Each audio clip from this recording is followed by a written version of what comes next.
Hey everybody, welcome back to Compliance with Kudzai. I am Kudzai, I am she, and I talk all things compliance, risk management, compliance, careers. And in today's video, I am addressing a subject that I think has a lot of interest from people because they want to be or are currently joining the compliance space as compliance testing officers. It seems to be a key entry point for a lot of people into the compliance space before they, sort of graduate to doing things like advisory services, risk assessments, and all of that. I've found that a lot of people, let's say they're from an operations background or an audit background, can get into compliance via the compliance testing route. So I do get a lot of questions around that because a lot of people are finding that their entry point. So I am doing this video to tell you how to execute a compliance test. I've done some other videos in the past where I've talked about, how you create a compliance testing plan because there has to be rationale behind what it is that you decide to test within an organization's financial year. We've testing 20 out of 300 potential options. Why are we choosing to choose those 20 items? So it's about the rationale, the decision making, the thinking between creating your annual testing plan. So I've done a video about that. Go and watch it. The link is somewhere up here for you to click on that. And then I've also done a video about why compliance testing is important. And if it's something that you are not quite into right now, or you're kind of like, oh, it seems too operational and audity and, kind of thing, I thought it was really important for you to understand why that role is really important. So if you're currently in a testing role or wondering if this is your best route to get into compliance, there is nothing like learning the business and understanding the nuts and bolts of internal controls by doing compliance testing. So it's definitely an important thing for you to understand, to get expertise in and really hone your skills in that area. So again, the link to the video is somewhere around here. I can never remember where to point for you to watch that video as well. But in today's video, I am talking to you about, okay, we've created the testing plan. We understand that it's important to do compliance testing, but exactly what are we supposed to be doing? And this is something that I cover in a great detail in the boot camp that I'm doing in June. So before we even get into that video, if you enjoy this video and you learned a lot from it, just imagine when we go in depth in the details about compliance testing in one of the bootcamp sessions, just how much you're going to get out of it. So if you have not joined the waitlist and gotten yourself a copy of the brochure so that you can sign up and attend, then you need to look for the link in the description that takes you to the waitlist and register immediately so that you can be a part of my compliance bootcamp and get an in-depth killer experience in terms of me downloading everything in my mind for you to learn and benefit up from and level up your skills. So that's something that's really important. But let's jump straight in. Subscribers, we're almost there, almost at 10K, super exciting. So if you haven't subscribed, please click that subscription button, support the channel. We appreciate your support. I appreciate your support. Shouldn't say we, I'm one person. Okay. So let's get into it. So what is it that you need to be doing and thinking about when you're saying, I am about to execute a compliance test or I'm executing compliance testing?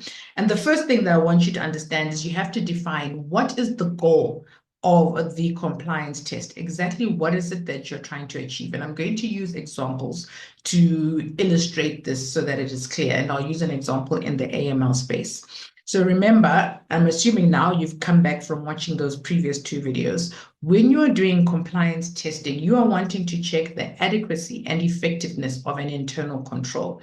So as you are looking at a specific compliance requirement and the internal controls that have been put in place to make sure we're adhering to that requirement, as you're preparing to do a test, you need to say, what should this test achieve? What is the goal?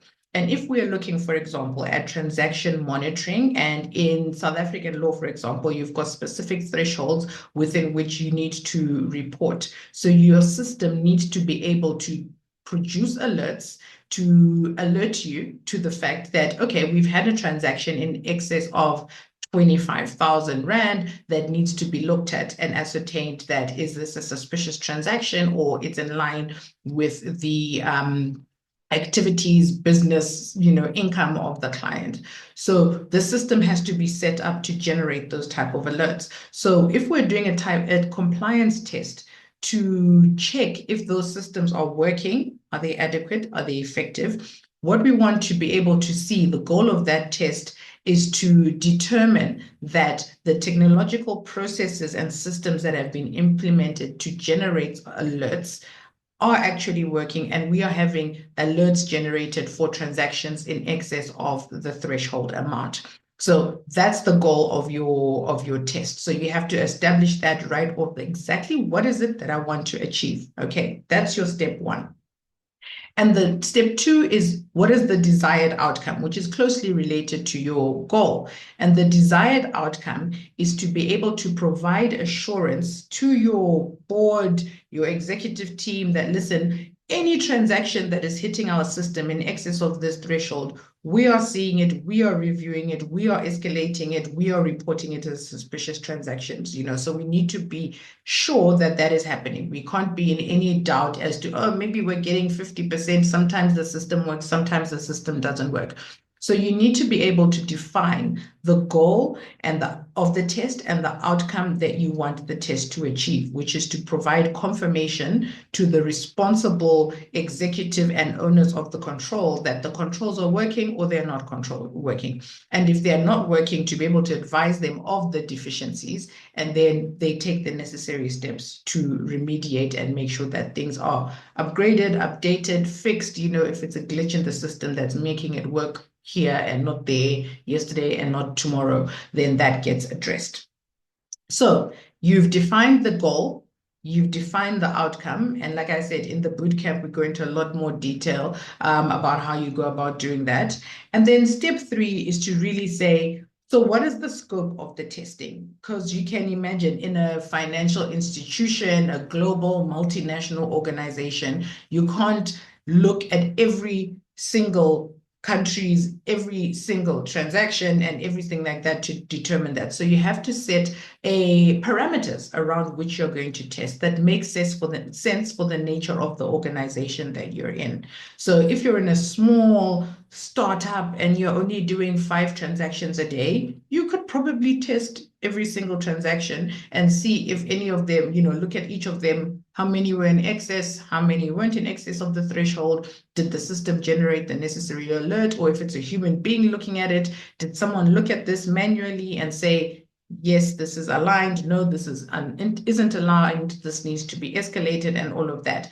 But obviously, if you're in a massive organization that does hundreds of thousands or millions of transactions of various values, it really has to be something that you're like, okay, we need to define the scope. We are going to look at transactions and alerts generated in the last 3 months for a specific business unit in a specific jurisdiction. If you're the compliance officer for South Africa or the UK or whatever the branch you're looking at, then you would look for your jurisdiction, and the other compliance officer and the other jurisdictions would look in their jurisdiction. So again, you can define the parameters depending on the scope of your organization, the resources, the capacity. If you can throw 300 people at a test, then never seen that happen, but good for you. It means you can sample a lot more. But if you've got one individual doing a test, then it kind of limits your ability. So all of those type of things are going to inform your scope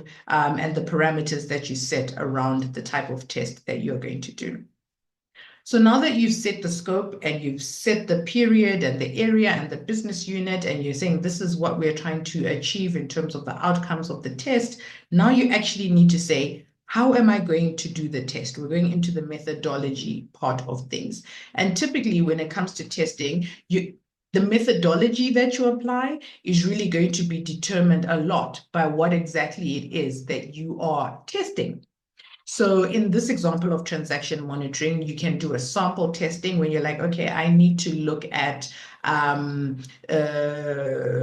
pull out transactions, all the transactions above 25,000 from your system and I want to see that report versus the alerts generated and see, is it matching up? Did every transaction above the threshold match the alerts that the system generated? Or are there gaps? Do we have, now we're looking at the transactions that we've pulled. We had 500 transactions in excess of the threshold, but we only have 50 alerts that the system generated automatically. So misalignment problem, need to look into that.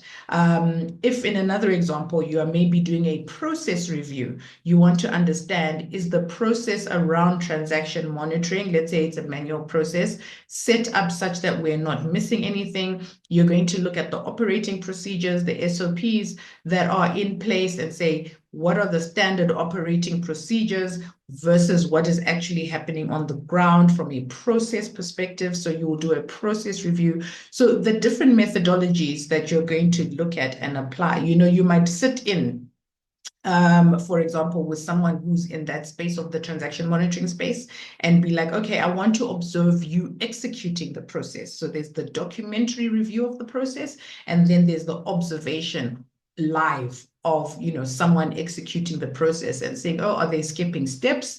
How come you're not escalating this transaction or asking questions and stuff like that? Because this is where the loopholes start to come in. So depending on what you're testing, you might do a combination of methodologies. You might only apply one methodology if that's what makes sense for the test in terms of like sampling and reviewing and having an outcome. So it really depends on what you're testing, but you have to define that and say, for this type of test, with the outcome that I'm trying to achieve, with the resources that I have available to me, this is the methodology that I'm going to apply. Can I go to 16 branches and review that everybody's doing things the way they're supposed to, or do I have to do a documentary review and that is going to have to suffice? So it's not a one size fits all, one methodology for every single test that you're ever going to do in your life. You're really going to sit down and say, based on what I'm trying to achieve from a goals and outcomes of this compliance test, what is the most appropriate thing for me to do in terms of executing? And then once you've got the results of your test, you're going to do your review, you're going to document that in your report. But essentially, that is what you're going to be doing in terms of executing a compliance test. Define the goals that you're wanting to achieve.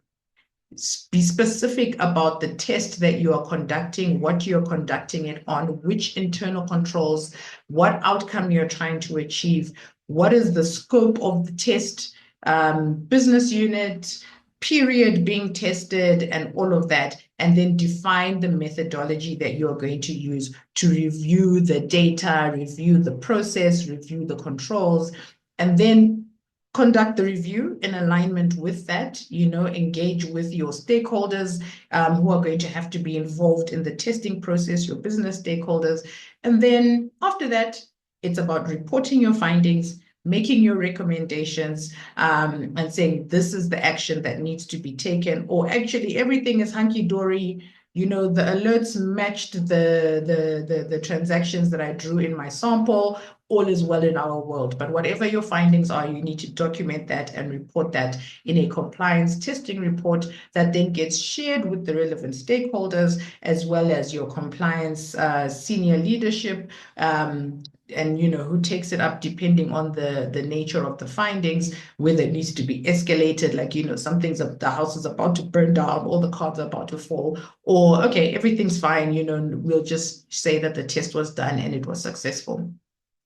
So ladies and gentlemen, that is what you need to be thinking about and doing to execute a compliance test. I assure you this area is so exciting and so interesting. And like I said in my previous videos, you really delve into how things work and understand the processes behind the policies and the procedures when you do compliance testing. So I think it's a very interesting and valuable area to explore, and one should, if they have the opportunity, be excited about doing compliance testing. I think every compliance officer should, at some point in their career, implement and execute a couple of compliance testing. It will add a lot of value and depth to your skill set and understanding and your ability to advise the business. Okay, and if you guys are interested in leveraging the resources that I have around compliance testing. I have a template for you that is a compliance testing worksheet that everything that I've just described is kind of put in there, and you would just kind of follow along with some guidance notes to help you through. And there's also a template for a compliance testing report that if you have now done your compliance test and you want to report on your findings, it gives you the structure of what that testing report looks like. So I'm always trying to help you guys out and make sure that your life is as easy as possible. Why reinvent the wheel when the wheel is at the KC Compliance online store? I don't know. Your choice. But okay, thanks for watching this video, guys. I hope this was helpful information for you. And like I said, if you really want, this is like what, 15, 20-minute video. So if you want in-depth, slow, take you through all the details, different methodologies and all of that, the best bet for you is to sign up for the boot camp taking place in June. And we're going to go deeper and broader and wider and all that good stuff. Okay, I'm going to let you go because I have to go. Thank you so much for watching this video. Reminder to please subscribe, like the video, share it with a friend. I really appreciate the support. Have a fantastic day, and I'll see you next time. Bye.